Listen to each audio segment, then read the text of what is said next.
Aston Villa 4-4-2, looking at the defensive shape, the midfield pivot, the wide players and how they function, in particular the strike partnership that has been so good so far in Watkins and new signing Moussa Diaby. Regarded as a winger, but generally at Leverkusen last year. Check out the video that I did about that. And his role at Aston Villa, not playing much of a winger. It's more of a wide centre-forward. So interesting to try and get that all in to FM23. We've had a really good start to the season. 20 games in. I've conceded the least amount of goals in the Premier League. Really good possession stats. I think we've had 65% clean sheets in those first 20 games. All right, guys, let's get into it. Smash a like. Patrons, remember, link down in the description. Takes you to my Patreon site. £3 a month, you get all the tactical files to download every single week into your game and lots of other stuff coming for FM24. Everyone else, don't worry, we'll go through the player instructions, team instructions, etc. so you can copy the tactic and put it in yourself. It's a mid-block, Unai Emery, Aston Villa, 4-4-2. Let's go. Right, so very quickly, the running results, as you can see, loads of clean sheets. Brentford, Newcastle away. We only lost to Manchester City in the Carabao Cup, unfortunately, and that was a penalty. Man United victory, loads. We've had 4 consecutive clean sheets. Now, this video was done before the transfer window closed, and I also did most of it before Tyrone Mings picked up that injury. So there's a couple of tweaks that you might need to do, depending on one, who you're playing and the type of profile that you have in your squad. Now, here we go. Here it is. It looks a little bit offset, and I'll go through it and I'll explain the reason why. Now, generally, Moussa Diaby has been regarded as a winger, but if we look at his heat maps from Leverkusen last season and his heat map from this season, he's in very much as a wide centre-forward, and if we use him as an inverted forward, an inverted winger, he kind of comes into these deeper areas right in here. It doesn't work. He's too deep. He's quite lazy. He stays very high a lot of the time. He's maybe deliberately lazy. That's not a dig on you, Musa. But this tactic is maybe allowing Watkins to do some of the sort of like the dropping off, maybe closing down defensive midfields and leaving Diaby high and wide. All right. Now, we've gone with this back four. Now, in pre-season, they were kind of doing Torres as like a left full back. And playing Mings in there. Now, I've put Mings on the left just because he could do a better defensive role. But because of the Mings injury, they've had to change it up a little bit. So, this is what I have done in the 20 games. I haven't done anything else because that was the style that he was potentially looking at and allowing maybe Cash to go up and then build from a back three. So you can see from this screenshot, they're looking at building from a back three with the defender staying in. I think it's a really nice build-up because Buendia will stay wide-ish on that left-hand side. McGinn then will tuck in, and Cash will go around into sort of like the midfield forward line, stretching the play on that right-hand side. And once again, that will then move Diaby a little bit more inside and get inside that penalty area where we want him. So, sweeper keeper on support, Martinez, no player instructions. Matty, Cash, we've got as a fullback on attack. In particular, over the last few weeks, I've got him in my FPL team, especially when they beat Burnley and he got himself a couple of goals. He's been flying. He had a couple of really good chances at the weekend that he missed. So he's getting into really good areas. That could potentially be even more, maybe even a wing-back on attack. But I just feel with Unai Emery, he wants to keep clean sheets. He wants to be defensively solid. So having Cash doing that constantly is maybe not what he wants to do. And I think in bigger games in particular, you might see Cash just a little bit more defensive. Two ball-playing defenders in Carlos and Torres. This could be Konza, it could be Mings, it could be whoever. Out of those four, really good. No player instructions on them. We're looking at a few long sweeping passes. Tyrone Mings, who unfortunately is injured at the moment, was so good with his left foot. I think there would have been a couple of nice swing passes out to maybe Diaby on this right-hand side. The left back's an interesting one. In pre-season, they said they were trying to build with a back three, which what I have done, and it's worked really well in the game. Now, obviously, they're playing Luca Digne there. There's also Moreno there when he gets back fit. I would maybe put that on full-back support and leave it at that. I wouldn't go wing-back attack because then you're going to lose your sort of like your defensive structure a little bit. If you think that's fine and it's working for you well, remember you've got Buendia who's quite attacking in front anyway. Maybe best to leave it if you wanted to stay really defensively solid. And I think if you're here for an Emery video, you want to see that defensively solid 4-4-2 instead of both wing-backs flying high, not a Unai Emery way of playing. So I would keep that full-back on defend. Right, moving into the middle, I've just put, it's really simple. Camera, defensive midfielder on defend, really good at protecting defence, staying nice and narrow. Alongside, I've been using Tielemans a bit, but obviously Douglas Luiz goes in there. McGinn can do a job in there as well. There's also Dendoncker potentially at other times, may get used in there. Deep line playmaker on support, just allow him to get forward a little bit.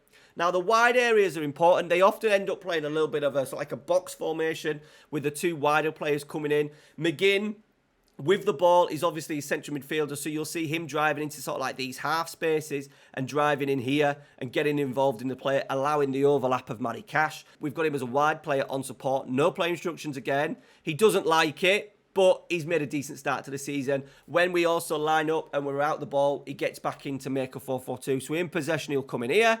Out of possession, remember this screen here is how your team kind of lines up out of possession. So he will fit back in and support Matty Cash in those areas, but staying quite narrow because of the team instructions that we have. On the left-hand side, it's a Bailey, it's a Zaniolo at the weekend. It could be a Buendia, unfortunately, out injured. We've gone with an inverted winger on support. You could flip them around. That could be, flip the fullbacks around if you've got more attacking players on the left. You could then maybe put a McGinn out there. A Jacob Ramsey played a lot out on that left-hand side last season. And then you could have maybe a Bailey on the right.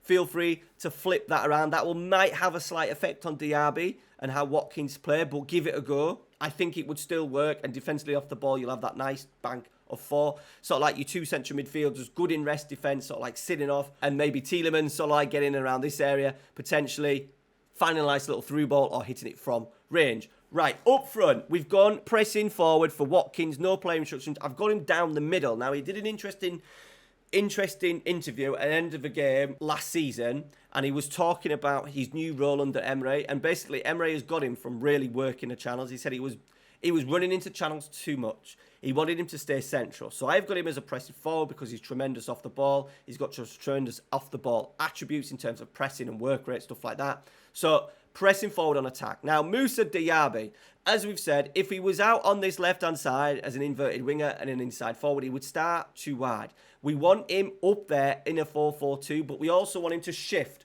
onto this right-hand side because he'll often do it a bit like Raheem Sterling's doing at the moment for Chelsea, staying quite high, but in a quite wide area, and this has worked really well. He's the furthest man forward, which we get a lot of the time if you look at a few sort of like average positions. He's normally the furthest man forward for Aston Villa, so having him as an inside forward potentially wouldn't work. So when an advanced forward does that, we've got him on the right side, as you can see, so it's a little bit offset with the instruction as well, stay wider, so he picks up these areas. We still want him isolating fullbacks. In particular, goal that I'm going to show you against Manchester United, we exploit a counter-attack. Luke Shaw goes forward. He stays high against the centre-half, and then there's a big space for him to move over. We create that. He crosses the ball, and someone taps it in. I think it might be Watkins taps it in. So that is how it sets up. There's a little bit of change maybe with your wide players, but structurally, nothing too extravagant. Remember, Emery, 4-4-2, solid, mid-block. Surprising. It's actually worked surprisingly well in FM. There's a result so far. So we're up in 20. We're up in 4th, only 2 points off the top.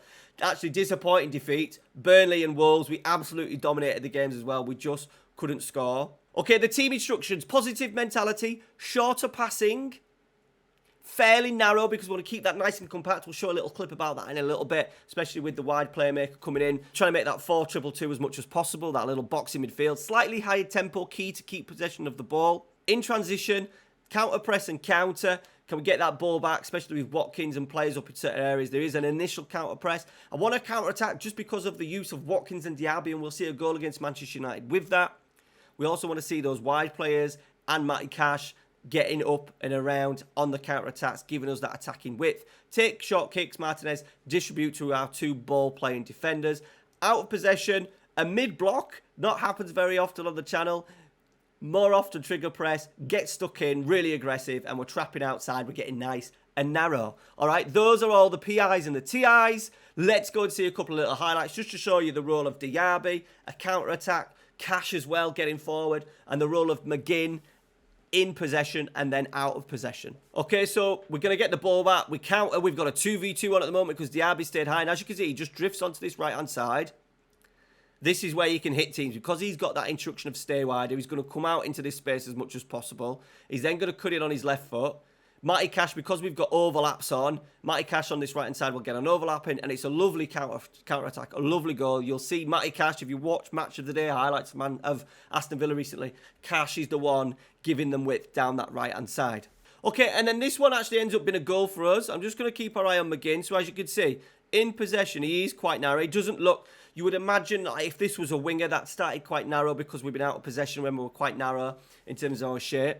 you would expect him to then immediately come out here. But what he does is he stays in there and it creates that overload. So we've kind of got a little box there with McGinn and Buendia, the two sitters. And then look at Matty Cash getting on this right-hand side.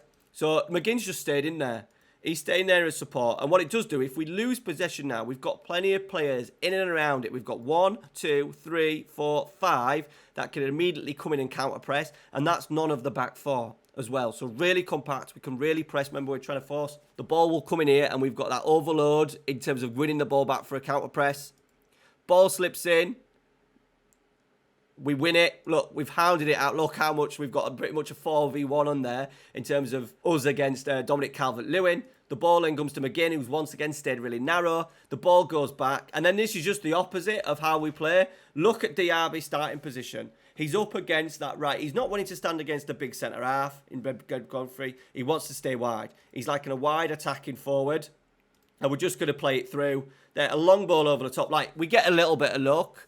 But that comes from the counter press, nice and narrow with the McGinn staying inside and then hitting it long. Diaby in that wide position, coming off the flank, kind of in between the centre-half and the full-back. Super dangerous. All right, guys, go check it out. Go download it. Link down in the description. Thank you very much to all the patrons. Your names will come up at the end of the screen. 60-odd patrons now supporting the channel, getting the weekly tactics. So I can't thank you enough. Any tactical replications or any kind of shape you want me to put together, doesn't have to be real life, just anything you want me to try in the game for you, let me know down in the comments. And we'll see you at the next one. The next one we're looking at potentially a Manchester United diamond, a tactical rebuild of PSG, Chelsea and Nottingham Forest, all coming on the channel over the next week. All right, guys, thanks for watching. Smash a like. Take care. See you later.